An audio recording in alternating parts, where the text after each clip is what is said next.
Hello friends, good morning. നമ്മുടെ LITV സീരിയലിലേക്ക് എല്ലാവർക്കും സ്വാഗതം. അങ്ങനെ ജലജ നമ്മുടെ ദേവയാനി മൂപ്പിച്ചങ്ങ് നിർത്തിയിരിക്കുവാണ്. എന്നിട്ട് ഏതായാലും വിളിച്ച് സത്യം അറിയാൻ നോക്കാൻ പറഞ്ഞ് ജലജ അവിടെ നിന്ന് അങ്ങ് പോയി. ദേവയാനി തൊട്ടടുത്ത നിമിഷം തന്നെ നയനയെ വിളിക്കുക. അപ്പോൾ ആരെങ്കിലും കാണുന്നുണ്ടോ എന്നൊക്കെ ചുറ്റിനെ നോക്കിയിട്ട് വേഗം ഒന്ന് ഫോൺ എടുത്തു. ഹലോ അമ്മേ, അപ്പോൾ മോളെ ഞാനൊരു കാര്യം അറിഞ്ഞായിരുന്നു, അതാ ഞാൻ വിളിച്ചത്. അവിടെ എന്താ മോളെ പ്രശ്നമുണ്ടെന്ന് പറഞ്ഞ് മോളെ ഇങ്ങോട്ട് വിടത്തില്ല എന്ന് മോളുടെ അച്ഛനും അമ്മയും എങ്ങാനും പറഞ്ഞോ എന്ന് ചോദിക്കുമ്പം പറഞ്ഞമ്മയെന്ന് പറഞ്ഞു. നയന അത് കേട്ടപ്പോൾ ദേവയാനി ഞെട്ടി. അതിൻ്റെ കാരണം എന്താണെന്ന് ചോദിച്ചു. അപ്പോഴത്തേക്കും കനകം വരും. അപ്പോൾ അതൊക്കെ പുറകിൽ കൂടെ ഇതെന്താ പറയുന്നതെന്ന് അറിയാൻ വേണ്ടിയിട്ട്. അപ്പോൾ അത് പിന്നെ അമ്മ എന്നും പറഞ്ഞ് ഇങ്ങനെ എന്നൊക്കെ പറഞ്ഞ് നിൽക്കുമ്പോഴത്തേക്കും ഈ കനകം ഓടി വന്ന് ഫോൺ തട്ടിപ്പറിച്ച് മേടിച്ചു. ഹലോ, ആദർശ് മോൻ്റെ അമ്മയാണോ എന്നൊക്കെ ചോദിച്ചു കേട്ടോ. അയ്യോ എൻ്റെ ദൈവമേ എന്നും പറഞ്ഞിട്ട് അതെ എന്നൊക്കെ പറഞ്ഞ് ദേവയാനി ഇങ്ങനെ ഉരുളുക. അപ്പോൾ എന്താ മോളെ ഇങ്ങോട്ട് വിടാത്തേ? അത് പിന്നെ വിടണ്ടെന്നാണ് ഞങ്ങൾ തീരുമാനിച്ചിരിക്കുന്നതെന്ന് കനകം അന്നേരം ചാടിക്കയറി പറഞ്ഞു. ദേവയാനി വീണ്ടും ഞെട്ടി. അതിനൊരു കാരണം വേണമല്ലോ, അതാ ചോദിച്ചത്. കാരണം അത് ആദർശമൻ്റെ അമ്മയ്ക്ക് അറിയില്ലേ എന്ന് പറഞ്ഞു കനകം ഭയങ്കര ഇതാക്കി എടുക്കുക. നവ്യമോളുടെ 7ാം മാസ ചടങ്ങിൽ ഞങ്ങൾ വന്നപ്പോൾ പോലും അമ്മായിമ്മ മരുമോൾക്ക് മുഖം തിരിഞ്ഞല്ലേ ഇവിടെ നിന്ന് എന്ന് ചോദിച്ചു. ഷോ എന്നും പറഞ്ഞ് ദേവയാനി നിൽക്കുവാണ്. അപ്പോൾ ദേഷ്യത്തോടെയാ ഞങ്ങളുടെ നയനമോളെ നോക്കിയതും സംസാരിച്ചതും ഒക്കെ. അത് പിന്നെ ഇപ്പോഴൊന്നും തുടങ്ങി ശീലമല്ലല്ലോ. അവളിവിടെ വന്ന നാൾ മുതലേ അങ്ങനെ തന്നെ ആയിരുന്നില്ലേ എന്നൊക്കെ ചോദിക്കുമ്പോൾ പിന്നെന്താ പിന്നെ ഇപ്പം നിങ്ങളിതൊരു പുതുമ കാണുന്നത് അല്ല പറയുന്നത്, ആ ഒരു കാരണം പറഞ്ഞ് ഇപ്പം അവളെ അവിടെ പിടിച്ചു നിർത്തേണ്ട ആവശ്യം എന്താണെന്നൊക്കെ ദേവയാനി ചോദിച്ചു. അത് പിന്നെ ഞങ്ങൾ അങ്ങനെ ആരെയും ബുദ്ധിമുട്ടിക്കുന്നില്ല എന്നങ്ങ് തീരുമാനിച്ചത് കൊണ്ടാണെന്ന് കനകം. പിന്നെ നയനമോളുടെ കല്യാണം കഴിഞ്ഞിട്ട് ഇപ്പോൾ 1 വർഷം കഴിഞ്ഞെന്നും എന്നിട്ടും പഴയതുപോലെ തന്നെയാണ് അമ്മായിമ്മയും മരുമകളും പോകുന്നതെങ്കിലേ പിന്നെന്തിനാ ഞങ്ങളുടെ മോളെ ഞങ്ങൾ അങ്ങോട്ട് വിടുന്നതെന്ന് കനകം ചോദിക്കുക കേട്ടോ. അല്ല, നിങ്ങളുടെ മോളെ വിടുന്നതും വിടാതിരിക്കുന്നതൊക്കെ നിങ്ങളുടെ കാര്യം. പക്ഷേ അവൾക്കിപ്പോൾ ഒരു ഭർത്താവില്ലേ? അവളുടെ കാര്യത്തിൽ തീരുമാനങ്ങൾ എടുക്കാൻ കഴിവും പ്രാപ്തിയുള്ള ഒരാൾ. കനകം നയനെ ഇങ്ങനെ നോക്കുക. അപ്പോൾ അവളെ വേണമെങ്കിൽ പിന്നെ നിങ്ങൾക്ക് അവളെ പിടിച്ചു നിർത്താനായിട്ട് പറ്റുമോ എന്നൊക്കെ ദേവയാനി ചോദിക്കുന്നത് കേട്ടപ്പം ഞങ്ങൾ പറയേണ്ട കാര്യങ്ങളൊക്കെ ഞങ്ങളുടെ നയനമോളോട് പറഞ്ഞിട്ടുണ്ടെന്നുള്ളതും അതുപോലെ ഇനി അതൊക്കെ ധിക്കരിച്ചിട്ട് മോള് പോവുകയാണെങ്കിലേ ഇനി ഞങ്ങളെ അങ്ങ് മറന്നേക്കാനും പറഞ്ഞിട്ടുണ്ടെന്നൊക്കെ പറയുന്നത് കേട്ടപ്പോൾ ദേവയാനിക്ക് ആകെ ധർമ്മസങ്കടമായി. അയ്യോ, ഇത് എൻ്റെ തീരുമാനമല്ല കേട്ടോ, ഗോവിന്ദേട്ടൻ്റെ തീരുമാനമാണെന്നും പറഞ്ഞു. അപ്പോൾ അതൊക്കെ കേട്ട് വല്ലാതായിട്ട് നിൽക്കും ഇവർ. അപ്പം അറിയാലോ അദ്ദേഹത്തിൻ്റെ കാര്യം. അങ്ങനെ ദുർവാശിയൊന്നും ഇല്ലാത്ത മനുഷ്യനാ. പക്ഷേ ഈ 7ാമത്തെ മാസം നവ്യമോളെ വിളിക്കാൻ അവിടെ വന്നപ്പോഴേ അവിടുത്തെ സാഹചര്യങ്ങളൊക്കെ കണ്ടതിന് ശേഷമാണ് ഗോവിന്ദേട്ടൻ നയനമോളെ കൂട്ടിക്കൊണ്ട് വരാനായിട്ട് പറഞ്ഞത്. അത് വെറുതെ ഒന്നുമല്ല, കാര്യങ്ങൾക്കൊക്കെ ഒരു വ്യക്തത വരാൻ വേണ്ടി തന്നെയാണെന്നും പറഞ്ഞു. അർഹതയില്ലാതിരുന്നിട്ടും ഞങ്ങളുടെ മക്കളെ അങ്ങോട്ടേക്ക് പറഞ്ഞു വിട്ടു. അത് ഞങ്ങളുടെ തെറ്റ് തന്നെയാണ്, സമ്മതിക്കുന്നു. ആ ഒരു തെറ്റ് ഇത്തിരി വൈകിട്ടാണെങ്കിലും തിരുത്താനാണ് ഞങ്ങളുടെ തീരുമാനമെന്നൊക്കെ കനകം തട്ടി വിടുന്നുണ്ട്. അതുകൊണ്ട് ആദർശമോൻ്റെ അമ്മയെ തൽക്കാലം നയനമോളെ അങ്ങോട്ട് വിടുന്നില്ല എന്ന് പറഞ്ഞു. അയ്യോ എന്നും പറഞ്ഞോട് ദേവയാനി ഇങ്ങനെ നിൽക്കുക. പിന്നെ ആദർശമോൻ്റെ അമ്മ ഒരു മേജർ സർജറിയൊക്കെ കഴിഞ്ഞ് നിൽക്കുന്ന സമയമല്ലേ, അതിനിടയ്ക്ക് നിങ്ങൾക്ക് ടെൻഷൻ കൂട്ടാൻ വേണ്ടിയിട്ട് നയനമോൾ അവിടെ വന്ന് നിൽക്കുന്നതൊന്നും ശരിയല്ല എന്നൊക്കെ പറഞ്ഞു. നയനെ അവിടെ നിന്ന് ഇങ്ങനെ വല്ലാണ്ടായിട്ട് വിഷമിച്ചിങ്ങനെ നിൽക്കാം. ആദർശമോന് മോളെ കാണണമെന്ന് ആഗ്രഹം ഉണ്ടെങ്കിൽ മോൻ ഇങ്ങോട്ട് വന്നോട്ടെ, എത്ര ദിവസം വേണമെങ്കിലും ഇവിടെ താമസിക്കുകയും ചെയ്തോട്ടെ. അല്ലെങ്കിൽ തന്നെ ഇത് മോൻ്റെ വീടല്ലേ, പിന്നെ ഇവിടെ വന്ന് താമസിക്കുന്നതിൽ എന്താ കുഴപ്പമെന്നൊക്കെ ചോദിച്ച് കനക പറയുമ്പോൾ അങ്ങനെ ഭാര്യ വീട്ടിൽ അനന്തപുരിയിലെ പയ്യന്മാർ താമസിക്കാറില്ല എന്ന് പറഞ്ഞു ദേവയാനി. അത് തന്നെയാണ് ഞങ്ങൾക്കും പറയാനുള്ളത്. കല്യാണം കഴിഞ്ഞ പെൺകുട്ടികളെ ഭർത്താവിൻ്റെ വീട്ടിലേക്ക് ചെല്ലുമ്പോൾ അവരുടെ ഭർത്താവിൻ്റെ അമ്മയ്ക്ക് അവർ ഉൾക്കൊള്ളാൻ പറ്റുന്നില്ലെങ്കിൽ പിന്നെ അവിടെ കടിച്ചു തൂങ്ങി കിടക്കാത്തത് തന്നെയാണ് നല്ലത്. അതുകൊണ്ട് വ്യക്തമായിട്ട് ഞാൻ പറയുക, ഞങ്ങൾ ചെയ്ത തെറ്റ് ഞങ്ങളായിട്ട് തന്നെ അങ്ങ് തിരുത്തുകയാണെന്ന്. ഇനി ഇതിൻ്റെ പേരിൽ ഒരു തർക്കത്തിനോ സംസാരത്തിനോ ഒന്നിനും ഞങ്ങളില്ല. വെക്കട്ടെ എന്നും പറഞ്ഞ് ഫോൺ അങ്ങ് കട്ട് ചെയ്തു. ഹലോ എന്ന് പറഞ്ഞ് ഇവിടെ നമ്മുടെ ദേവയാനി ഹലോ വെച്ചുകൊണ്ടിരിക്കുക. കനകം ഫോൺ വെച്ച് കനകത്തിൻ്റെ പാട് നോക്കിപ്പോയി. ഈ സമയത്ത് എന്ത് ചെയ്യുമെന്ന് ഓർത്ത് നിൽക്കുമ്പം അമ്മ എന്തിനാ ഇങ്ങനെ കടുത്ത ഭാഷയിൽ ആദർശേട്ടൻ്റെ അമ്മയോട് സംസാരിക്കുന്നതെന്ന് ചോദിച്ചു നയന. അങ്ങനെ തന്നെയാണ് സംസാരിക്കുന്നത്, എല്ലാത്തിനും ഒരു അവസാനം ഉണ്ടാകണമല്ലോ. എടി, നീ കല്യാണം കഴിഞ്ഞിട്ട് അങ്ങോട്ട് ചെന്ന കാലം മുതൽ ഞങ്ങൾ കാണുമല്ലേ, സഹിക്കുമല്ലേ ഈ അവഗണന? ഇനിയും പറ്റത്തില്ല. എത്ര നാളെന്ന് വെച്ചാൽ ഇങ്ങനെയെല്ലാം കണ്ടും കേട്ടൊക്കെ നിൽക്കുന്നേ? അത് പിന്നെ അമ്മ വിചാരിക്കുന്നത് പോലത്തെ ദേഷ്യമൊന്നും ഇപ്പം ആദർശേട്ടൻ്റെ അമ്മയ്ക്ക് എന്നോടുണ്ടെന്ന് തോന്നുന്നില്ല എന്ന് നയന പറയുമ്പം അത് വെറുതെ ഈ പ്രശ്നം സോൾവ് ചെയ്യാൻ വേണ്ടി നീ പറയുന്നതെന്ന് എനിക്കറിയാം. നിന്നോട് നിൻ്റെ അമ്മായിമ്മയ്ക്ക് ഇപ്പോഴും തീരാത്ത ദേഷ്യമുണ്ടെന്നും എനിക്കറിയാം. നീ കരൾ കൊടുത്തിട്ടും അവരത് മനസ്സിലാക്കാതെ നിന്നെ വെറുത്തുകൊണ്ടിരിക്കുക. അത് ഞങ്ങൾക്ക് സഹിക്കാൻ പറ്റുന്ന കാര്യമല്ല മോളെ, ഞങ്ങൾക്ക് സഹിക്കാൻ പറ്റത്തില്ല. ഇനി ആദർശേട്ടൻ വന്ന് വിളിച്ചു കഴിഞ്ഞാൽ എന്ത് വേണമെന്ന് ഞാൻ ആലോചിക്കുന്നതെന്ന് പറയുമ്പോൾ ആദർശമ്മ വിളിച്ചാൽ പറയേണ്ടതൊക്കെ ഗോവിന്ദേട്ടൻ പറഞ്ഞോളും. നീ അതോർത്ത് തലമുണ്ണാക്കൊന്നും വേണ്ട. ഇനി അതല്ല, ഞങ്ങളെ ധിക്കരിച്ച് നീ പോവുകയാണെങ്കിൽ പിന്നെ ഒരിക്കലും നീ ഇങ്ങോട്ടേക്ക് തിരിച്ചു വരരുതെന്നൊക്കെ കനകം വീണ്ടും മോളോട് പറഞ്ഞു. അതിനുശേഷം നീ ഞങ്ങളും തമ്മിൽ യാതൊരു ബന്ധം ഉണ്ടാവത്തില്ലെന്നും. അമ്മയ്ക്കും അച്ഛനും ഇപ്പം ഇങ്ങനൊരു മാറ്റം ഉണ്ടായത് എന്തുകൊണ്ടാണെന്ന് ഞാൻ ആലോചിക്കുന്നത്. ഞങ്ങൾക്കൊരു മാറ്റവും ഇല്ല.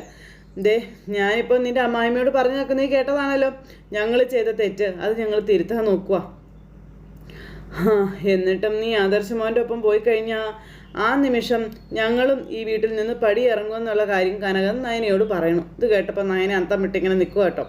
ഇത് ആദർശമോൻ ഞങ്ങളുടെ പേരിൽ വാങ്ങിച്ചു തന്ന വീടല്ലേ, അതങ്ങ് തിരിച്ചു കൊടുത്തിട്ടേ ഞങ്ങൾ ഏതെങ്കിലും വാടക വീട്ടിൽ പോയി താമസിച്ചോളാവെന്നും പറഞ്ഞു. എന്തായാലും ശരി, മരുമോൻ വാങ്ങിച്ചെന്ന വീട്ടിൽ ഞങ്ങൾ പിന്നെ താമസിക്കില്ല എന്നൊക്കെ കനകം പറയുമ്പോൾ ഇങ്ങനെയൊക്കെ തീരുമാനിക്കാനും മാത്രം എന്താ അമ്മ ഇപ്പോൾ ഇവിടെ ഉണ്ടായതെന്ന് ചോദിച്ചു നയന. ഇതിനേക്കാളും വലിയ കോലിളക്കങ്ങൾ എൻ്റെ ജീവിതത്തിൽ ഇതിനു മുന്നേ സംഭവിച്ചിട്ടില്ലേ? ആ സമയത്തൊന്നും ഇല്ലാത്ത ദേഷ്യവും വാശിയുമാണല്ലോ അമ്മയ്ക്ക് ഇപ്പോൾ ഉള്ളതെന്നൊക്കെ നേരം നയന ചോദിക്കുവാണ്. അമ്മയ്ക്ക് മാത്രമല്ല, മോളുടെ അച്ഛനും അങ്ങനെ തന്നെയാണ്. നിനക്കറിയാലോ, ഞാൻ ഈ വളവളാന്ന് സംസാരിക്കുമ്പോൾ ഒന്നും മിണ്ടാതെ മാറി നിൽക്കുന്ന ആളാണ് നിൻ്റെ അച്ഛൻ. പ്രത്യേകിച്ച് നിൻ്റെ കാര്യത്തിൽ ഗോവിന്ദേട്ടന് കടുത്ത തീരുമാനങ്ങളൊന്നും ഇതുവരെ എടുത്തിട്ടില്ല. എന്നാൽ ഇവിടെ ആ ഗോവിന്ദേട്ടനാ ഇപ്പം ഇങ്ങനൊരു തീരുമാനം ഇവിടെ പറഞ്ഞിരിക്കുന്നത്. ഇനിയിപ്പം നിനക്ക് ഭർത്താവും കുടുംബവും മതിയെങ്കിൽ അതങ്ങനെ തന്നെ ചെയ്തോ. അതല്ല, അച്ഛനും അമ്മയും വേണമെങ്കിൽ ഞങ്ങൾ പറയുന്നതനുസരിച്ചേ പറ്റൂ എന്നൊക്കെ പറഞ്ഞുകൊണ്ട് കനകം തട്ടി വിടുക കേട്ടോ. എന്നിട്ട് ഫോൺ നയനയുടെ കയ്യിലേക്ക് കൊടുത്തിട്ട് കനകം അവിടുന്ന് പോയി. നയന ആകെ ധർമ്മസങ്കടത്തിൽ എവിടെ നിൽക്കും, എന്ത് ചെയ്യണമെന്ന് നയനയ്ക്കും അറിയില്ല. ഈ സമയത്ത് വീട്ടിൽ ദേവയാനിയാണെങ്കിൽ തല പുകഞ്ഞിരിക്കുക. അപ്പോൾ കനക പറഞ്ഞതൊക്കെയാണ് ദേവയാനി ആലോചിക്കുന്നത്. അതായത് വിവാഹം കഴിഞ്ഞ് ചെല്ലുന്ന ചെറുപ്പക്കാരുടെ അമ്മമാർക്ക് അവരെ വരുന്ന മരുമക്കളെ അംഗീകരിക്കാൻ പറ്റുന്നില്ലെങ്കിൽ അവിടെ കടിച്ചു തൂങ്ങാത്തത് തന്നെയാണ് നല്ലത്, അങ്ങനെയൊക്കെ പറഞ്ഞതിനെ പറ്റിയല്ല. ഇതെല്ലാം കഴിഞ്ഞതിന് ശേഷം പിന്നെ കാണിക്കുന്ന ഗോവിന്ദേട്ടനൊക്കെ ഇരുന്നിങ്ങനെ സംസാരിക്കാം. നയന ഇത് ആദർശനോട് പോലും പറഞ്ഞിട്ടില്ല, നമ്മളോട് പറയുമോ? അങ്ങനെ മനുഷ്യനെ പറ്റിക്കുന്നത് ശരിയല്ലല്ലോ എന്നൊക്കെ ഗോവിന്ദേട്ടൻ. ആദർശമോനോട് പറയണമെന്നൊക്കെ ഉണ്ടാവും ഗോവിന്ദേട്ടാ. പിന്നെ എല്ലാവരുടെയും മുന്നിലും വിളറി വെളുത്ത് നിൽക്കാനുള്ള മടി കാരണം അമ്മായിമ്മ മരുമകളെ ചട്ടം കെട്ടിക്കാണും. ഇതിപ്പോൾ ആരോടും പറയരുതെന്ന്. എന്നിട്ട് എത്ര നന്നായിട്ടാണ് രണ്ടുപേരും അഭിനയിച്ചത്. നമ്മുടെ മോൾക്ക് ഇത്രയും നന്നായിട്ട് അഭിനയിക്കാൻ അറിയാമെന്ന് ഞാൻ ഇപ്പോഴാണ് മനസ്സിലാക്കിയതെന്നും പറഞ്ഞുകൊണ്ട് ഇങ്ങനെ ഇരിക്കുക നമ്മുടെ ഗോവിന്ദേട്ടൻ. അപ്പം ശരിയാണെന്നും പറഞ്ഞുകൊണ്ട് കനകവും പറഞ്ഞേ. അവരങ്ങനെ സംസാരിച്ചുകൊണ്ടിരിക്കുന്ന തൊട്ടടുത്ത നിമിഷം അങ്ങോട്ടേക്ക് അഭി വരുന്നു, അതും നവ്യയെ കാണാനായിട്ട്. ആ സമയത്ത് ഗോവിന്ദേട്ട, നമ്മൾ അധികമൊന്നും ഇങ്ങോട്ട് വരത്തില്ലെന്ന് കരുതി നമ്മുടെ മരുമോ വരുന്നുണ്ടെന്ന് പറഞ്ഞ് കനകം പറയുമ്പോൾ നോക്കോ ഗോവിന്ദേട്ടൻ, ഇനി എന്തെങ്കിലും കാര്യസാധ്യത്തിന് വേണ്ടി വരാതിരുന്നാൽ മതിയായിരുന്നു എന്ന് പറഞ്ഞു കനകം. മറ്റുള്ളവരെ കാണിക്കാനായിട്ട് വരാതിരുന്നാൽ കൊള്ളാം എന്ന് ഗോവിന്ദേട്ടനും പറഞ്ഞു. അപ്പോഴേക്കും അഭി പെരക്കകത്തേക്ക് കയറി വന്നു. ബാമോനെ ഇരിക്കുക എന്നും പറഞ്ഞ് അച്ഛനും അമ്മയും കൂടെ വലിയ കാര്യമായിട്ടൊക്കെ വിളിച്ച് കയറ്റി ഇരുത്തുക. അപ്പോൾ നവ്യെ ഞാൻ ഇടയ്ക്ക് വിളിച്ചായിരുന്നു. പിന്നെ അവളെ കാണാനായിട്ട് ഞാനിപ്പോൾ വന്നത് അവൾക്ക് എൻ്റെ മേലുള്ള സംശയം ഒന്ന് മാറ്റാനാണെന്നും അഭി പറയുമ്പം അവൾക്ക് മാത്രമല്ല മോനെ, ഞങ്ങൾക്ക് ഇക്കാര്യത്തിൽ നല്ല സംശയമുണ്ടെന്ന് ഗോവിന്ദൻ പറയും. 7-ാം മാസം നവ്യ വിളിച്ചുകൊണ്ട് വന്നെങ്കിലും ഇടയ്ക്കിടയ്ക്ക് അവളുടെ അടുത്തേക്ക് വരുന്നതും വിളിക്കുന്നതും ഒക്കെ അവൾക്ക് സന്തോഷമുള്ള കാര്യമാണ് മോനെ എന്നൊക്കെ പറഞ്ഞ് വേറെ ആരടുത്തുണ്ടെന്ന് പറഞ്ഞാലും അതൊന്നും അതിന് പകരമാവില്ലല്ലോ എന്നും പറഞ്ഞു. അപ്പോൾ അതൊക്കെ എനിക്കറിയാം, എൻ്റെ അമ്മ പറഞ്ഞില്ലെങ്കിലും മുത്തശ്ശനും മുത്തശ്ശിയും അതേത് നേരവും പറയാറും ഉണ്ടെന്ന് പറഞ്ഞു അഭി. അപ്പോൾ അവർക്ക് വേണ്ടിയിട്ടാണോ അമ്മ വന്നതെന്ന് കനകം ചോദിച്ചേ. അയ്യോ അല്ല, ഒരിക്കലും അല്ല, ഞാൻ 100% സന്തോഷത്തോടെയാണ് അവളെ കാണാനായിട്ട് വന്നതെന്നൊക്കെ പറഞ്ഞു. അങ്ങനെ ഇരിക്കുമ്പോൾ അല്ല, നവ്യ വിളിച്ചപ്പോൾ ഇവിടെ എന്തൊക്കെയോ പ്രശ്നങ്ങളുണ്ടെന്ന് പറയുന്നത് കേട്ടായിരുന്നല്ലോ, ഏട്ടത്തെ അങ്ങോട്ട് വിടുന്നില്ലെന്നും അങ്ങനെ എന്തൊക്കെ പറഞ്ഞു. തൽക്കാലം വിടുന്നില്ലെന്നാ തീരുമാനം. 7-ാം മാസ ചടങ്ങ് നടന്നപ്പോൾ ആദർശിൻ്റെ അമ്മ മോളോട് സംസാരിക്കുന്നതും പെരുമാറുന്നതും മോനും കണ്ടതായിരുന്നില്ലേന്ന് ചോദിച്ചു. എല്ലാവരും ഒത്തുകൂടുന്ന സമയത്ത് പോലും അമ്മായിമ്മയ്ക്ക് മരുമോളോട് ഒരു സ്നേഹമില്ല, അന്യ പെൺകുട്ടികളോട് സംസാരിക്കുന്നത് പോലെയല്ലേ സംസാരിച്ചുകൊണ്ടിരിക്കുന്നതെന്നൊക്കെ ഇങ്ങനെ ചോദിക്കുമ്പോൾ അത് നിങ്ങൾ പറഞ്ഞത് ശരിയാ, എങ്കിലും ഏട്ടത്തില്ലാത്ത വീട് ഉറങ്ങിയ വീടാണെന്ന മുത്തശ്ശനും മുത്തശ്ശിയും പറഞ്ഞുകൊണ്ടിരിക്കുന്നതെന്ന് അഭി പറഞ്ഞു. പക്ഷേ അവനങ്ങനെ പറഞ്ഞതുകൊണ്ട് യാതൊരു കാര്യമില്ലല്ലോ മോനെ. അമ്മായിമ്മയ്ക്ക് മരുമകളോട് സ്നേഹമില്ലെങ്കിൽ അത് വലിയ ബുദ്ധിമുട്ടല്ലേ ജീവിതം മുന്നോട്ട് കൊണ്ടുപോകാനായിട്ട്. ആദർശേട്ടൻ ഏട്ടത്തെ നന്നായിട്ട് സ്നേഹിക്കുന്നുണ്ടല്ലോ. അങ്ങനെയാണെങ്കിൽ ആദർശ് ഇവിടെ വന്ന് മോളെ കണ്ടോട്ടെ. അല്ലാതെ ആദർശിൻ്റെ അമ്മ മോളെ ഇത്രയും വെറുക്കുന്ന സ്ഥിതിക്ക് ഇനി മോളെ അങ്ങോട്ട് തള്ളി വിടുന്നത് ഒട്ടും ശരിയായ കാര്യമല്ല എന്ന് അച്ഛൻ അങ്ങ് പറഞ്ഞു. പിന്നെ ഞങ്ങളായിട്ട് ചെയ്തു വെച്ച ബന്ധമാണ്. ആ ബന്ധം രണ്ടായി പോകരുതെന്ന് ഞങ്ങൾക്ക് ആഗ്രഹമുണ്ട്. എങ്കിലും ആദർശിൻ്റെ അമ്മയെ ബുദ്ധിമുട്ടിക്കാൻ മോളെ ഞങ്ങൾ ഇനി അങ്ങോട്ടേക്ക് പറഞ്ഞു വിടുന്നില്ല എന്നും പറഞ്ഞു. അത്രത്തോളം അവിടെയുള്ളവർ അംഗീകരിച്ച് തരുമെന്ന് അറിയില്ല എന്ന് അഭി പറയുമ്പം അതിന് ആരംഗീകരിച്ചാലും ഇല്ലെങ്കിലും ഞങ്ങളുടെ ഈ നിലപാടിന് മാറ്റമില്ല എന്നും പറഞ്ഞുകൊണ്ട് കനകം പറഞ്ഞു. അഭിയുടെ മുഖത്തെ സന്തോഷമൊക്കെ കനകം ശ്രദ്ധിക്കുന്നുണ്ട്. അല്ല, നവ്യ എവിടെ? അവളകത്തുണ്ട്, മോനകത്തേക്ക് എല്ലാം പറഞ്ഞു. എന്നാൽ ഞാൻ പോയി കണ്ടിട്ട് വരാമെന്ന് പറഞ്ഞുകൊണ്ട് അഭി അകത്തേക്ക് കയറി പോവുക. ഈ സമയം ഗോവിന്ദേട്ടാ, അതെ, കാര്യങ്ങളൊക്കെ അറിയാൻ വേണ്ടി അമ്മ മോനെ പറഞ്ഞു വിട്ടതായിരിക്കുമെന്ന് ചോദിച്ചു കനകം. ഒന്നും പറയാൻ പറ്റത്തില്ല, ജലജയ മോനും അല്ലേ ആൾക്കാർ, അതല്ല അതിൻ്റെ അപ്പുറവും ചെയ്യുമെന്നും പറഞ്ഞു ഇങ്ങനെ അവരിയ്ക്കുന്നു. ഈ സമയത്ത് അഭിയാണെങ്കിൽ നേരെ നവ്യയുടെ അടുത്തേക്ക് ചെന്നു. നവ്യാണെങ്കിൽ അവിടെ എന്തൊക്കെയോ വായിച്ചുകൊണ്ടൊക്കെ ഇരിക്കുക. അപ്പോൾ അങ്ങനെ ഇരിക്കുന്ന നവ്യയുടെ അടുത്തേക്ക് അഭി ചെല്ലുന്നത്, പേടിച്ച് വിറച്ച് അഭി ചെല്ലുന്നത്, ചെന്നിട്ട് ഹലോ എന്നും പറഞ്ഞൊരു വിളി. നവ്യ നോക്കുമ്പോൾ നവ്യ ഞെട്ടിപ്പോയിട്ടോ. ആ, നീ വന്നോ എന്ന് ചോദിച്ചുകൊണ്ട് അഭിയോട് നവ്യ ചോദിക്കുന്നു. എന്നിട്ട് എഴുന്നേറ്റ് അഭിയുടെ അടുത്തേക്ക് ചെന്നു. അപ്പോൾ ഞാൻ വിളിക്കില്ല, ഇങ്ങോട്ടൊന്നും വരത്തില്ല എന്നായിരുന്നല്ലോ നിൻ്റെ പരാതി. ഇപ്പതാ ഞാൻ നേരിട്ട് തന്നെ ഇങ്ങോട്ട് വന്നിരിക്കുകയാണെന്നൊക്കെ പറഞ്ഞു. എന്തെങ്കിലും കാര്യസാധ്യത്തിനാണോ നീ വന്നതെന്ന് നവ്യ എന്തെങ്കിലും ചോദിച്ചു. കാര്യസാധ്യത്തിന് വരാൻ നിൻ്റെ അച്ഛൻ എന്താ കോടീശ്വരനാണോ? ഞാനൊരു 50 ലക്ഷം രൂപ ചോദിക്കട്ടെ എന്നൊക്കെ അഭി ഇങ്ങനെ ചോദിക്കുക.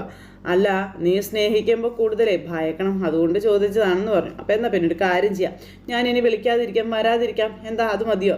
നിൻ്റെ കാര്യത്തിലേ ഒന്നും പറയാൻ പറ്റാത്ത അവസ്ഥ അഭി, അതുകൊണ്ടാണ് ഞാനിങ്ങനെ പറയുന്നത്. 7-ാം മാസ ചടങ്ങ് അത് നീ കുളവാക്കിയില്ലേ? മുല്ലപ്പൂ വാങ്ങിത്തരാമെന്ന് പറഞ്ഞ് പോയിട്ട് അതുപോലും നിന്നെക്കൊണ്ട് പറ്റിയില്ലല്ലോ. അപ്പോൾ അതൊക്കെ കഴിഞ്ഞു പോയ കാര്യങ്ങളല്ലേ, ഇനിയിപ്പോൾ എന്തിനാ നീ അതിനെപ്പറ്റിയൊക്കെ ഇങ്ങനെ പറഞ്ഞുകൊണ്ടിരിക്കുന്നേ എന്ന് നവ്യയോട് ചോദിക്കുമ്പോൾ, അല്ല, ഞാൻ നിന്നെ വിളിച്ചപ്പോൾ എൻ്റെ അച്ഛനും അമ്മയും നയനെ അങ്ങോട്ട് വിടത്തില്ലെന്ന് പറഞ്ഞതാണല്ലോ, ആ സന്തോഷത്തിലാണോ നിൻ്റെ അമ്മ നിന്നെ ഇങ്ങോട്ടേക്ക് പറഞ്ഞു വിട്ടതെന്നൊക്കെ നവ്യ ചോദിക്കുമ്പോൾ, നീ ഇങ്ങനെ തുടങ്ങിക്കഴിഞ്ഞാൽ നിൻ്റെ പ്രസവം കഴിഞ്ഞാലും ഞാൻ ഇങ്ങോട്ടേക്ക് വരത്തില്ല കേട്ടോ എന്ന് പറഞ്ഞു. അപ്പം നിൻ്റെ മേലുള്ള സംശയം മാറാൻ അതിന് സമയം എടുക്കും അഭി, അതുപോലെ നീ ഇതുവരെ ഓരോന്ന് ചെയ്തു വെച്ചിട്ടുള്ളത്. ഇനിയിപ്പോൾ 1-2 മാസം കഴിഞ്ഞാൽ പ്രസവമൊക്കെ നടക്കും. ആ സമയത്ത് മനസ്സമാധാനത്തോടെ സന്തോഷത്തോടെ കുഞ്ഞ് ജനിക്കണമെന്ന് ആഗ്രഹമുള്ളതുകൊണ്ടാണ് ഞാൻ ഇങ്ങോട്ടേക്ക് വന്നത്. അങ്ങനെയെങ്കിൽ എൻ്റെ പ്രാർത്ഥന ഫലിച്ചു എന്ന് വേണം പറയാനെന്ന് നവ്യ പറയുമ്പോൾ നവ്യ ചിരിക്കണം. എൻ്റെ അമ്മയ്ക്ക് ഞാൻ ഇങ്ങോട്ട് വരുന്നതിനോട് വലിയ താല്പര്യമൊന്നുമില്ല, ഞാൻ അമ്മയോട് പറഞ്ഞിട്ടില്ല ഇങ്ങോട്ട് വരുന്ന കാര്യം കേട്ടോ. പിന്നെ ഇനിയൊരു കുഞ്ഞ് ജനിക്കാൻ പോകുന്ന ഈ ഒരു അവസ്ഥയിൽ എൻ്റെ സ്വഭാവം അത് ഞാൻ മാറ്റിയേ പറ്റുമെന്ന് എനിക്കറിയാമെന്നും നവ്യയോട് പറയണം. ഇത് 100% ആത്മാർത്ഥമായിട്ട് ആണ് പറഞ്ഞതെന്ന് നിനക്ക് പിന്നീട് മനസ്സിലായിക്കോളൂ എന്നൊക്കെ ഇങ്ങനെ തട്ടി വിടുന്നു. അപ്പോൾ നിനക്ക് കുടിക്കാനെന്തെങ്കിലും എടുക്കട്ടെ എന്ന് ചോദിക്കുമ്പോൾ ഒന്നും വേണ്ട എന്ന് പറഞ്ഞു.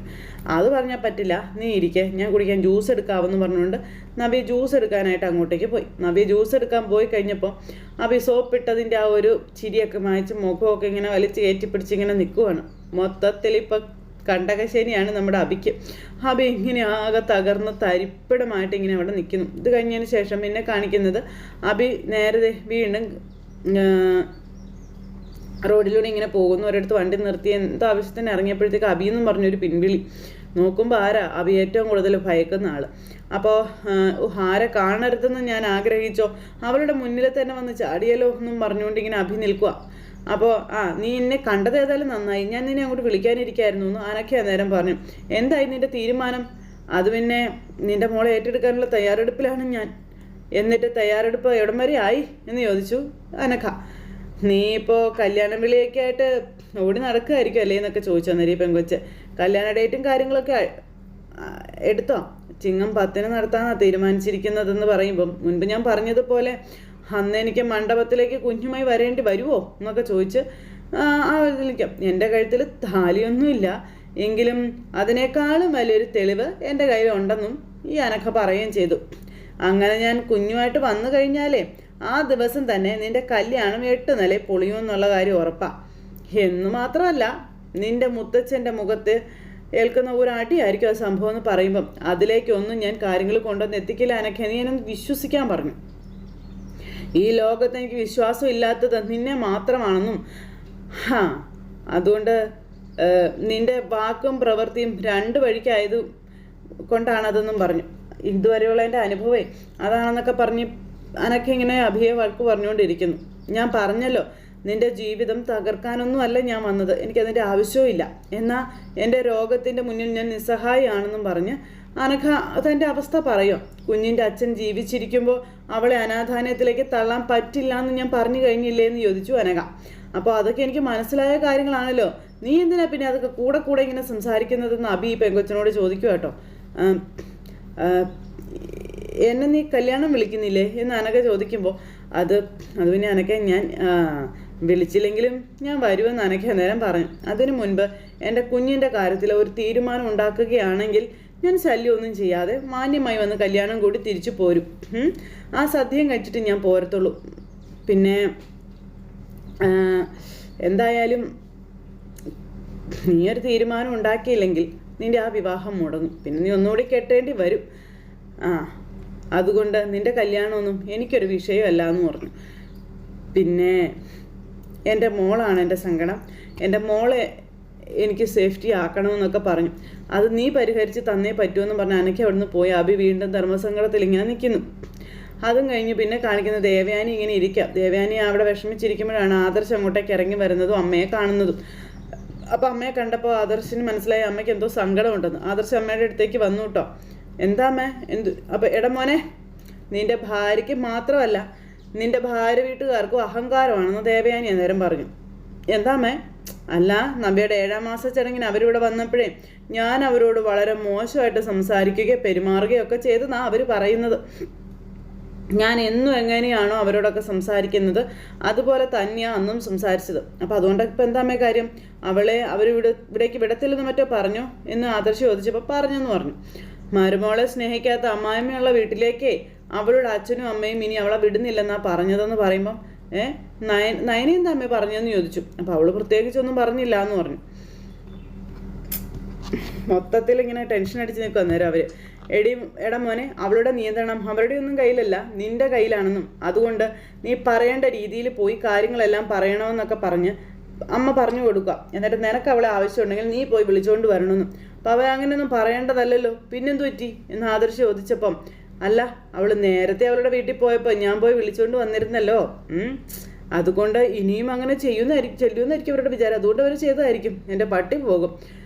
അപ്പോൾ അമ്മയ്ക്ക് ഇച്ചിരി മര്യാദയ്ക്ക് സംസാരിച്ചാൽ എന്താ കുഴപ്പമെന്ന് ആദർശ് ചോദിക്കുമ്പം എന്നെ കൊണ്ട് ഇത്രയ്ക്കൊക്കെ പറ്റും, ഇനി നീയായിട്ട് എന്നെ മാറ്റാനൊന്നും നോക്കണ്ട, നീ പോയി വിളിച്ചാലേ അവൾ നിനക്കൊപ്പം വരണം, അങ്ങനെ വന്നില്ലെങ്കിൽ അവൾ സ്ഥിരമായിട്ട് അവളുടെ വീട്ടിൽ തന്നെ നിന്നോട്ടെ. അവൾ സ്ഥിരമായിട്ട് അവളുടെ വീട്ടിൽ നിന്നാൽ അത് ഇവിടെ പലർക്കും വിഷമാവില്ലേ അമ്മേ എന്ന് വെച്ച് ഇതിനൊന്നും പ്രോത്സാഹിപ്പിച്ചു കൊടുക്കാൻ പറ്റത്തില്ല ആദർശേ, ഞാനത് ചെയ്യത്തുമില്ല. നയനെ സംസാരിച്ചുകൊണ്ടിരുന്നപ്പോൾ ഫോൺ പിടിച്ചു വാങ്ങിച്ചിട്ടാ അവരുടെ അമ്മ ഒരു പേടിയും ഇല്ലാതെ എന്നോട് സംസാരിച്ചതെന്നൊക്കെ പറഞ്ഞ് ദേവയാനി എല്ലാം പറയുക. അപ്പോൾ അവരുടെ തീരുമാനം അവരെന്നോട് പറഞ്ഞു, പിന്നെ അവരവളെ വിടില്ലാന്ന് തറപ്പിച്ചു പറഞ്ഞിരിക്കുകയാണെന്നും പറഞ്ഞ് ആദർശിനെ എരിവ് കയറ്റി ദേവയാനി പറഞ്ഞു വിടുക, മോൻ പോയി വിളിച്ചുകൊണ്ട് വരുമെന്നുള്ള പ്രതീക്ഷയോടെ. അങ്ങനെ ആ ഒരു സംസാരവും കാര്യങ്ങളെല്ലാം നടക്കുന്നിടത്ത് ഇന്നത്തെ നമ്മുടെ കഥ അവസാനിച്ചിട്ടുള്ളത്. അപ്പോൾ എല്ലാവരും കാത്തിരുന്ന് കാണണോട്ടെ. എല്ലാവർക്കും നല്ലൊരു ദിവസം ആശംസിക്കുകയാണ്. അടുത്ത സൂപ്പർ ഹിറ്റ് കഥയുമായി കാണുന്നത് വരെ എല്ലാവർക്കും നന്ദി. Take care, bye, Tata.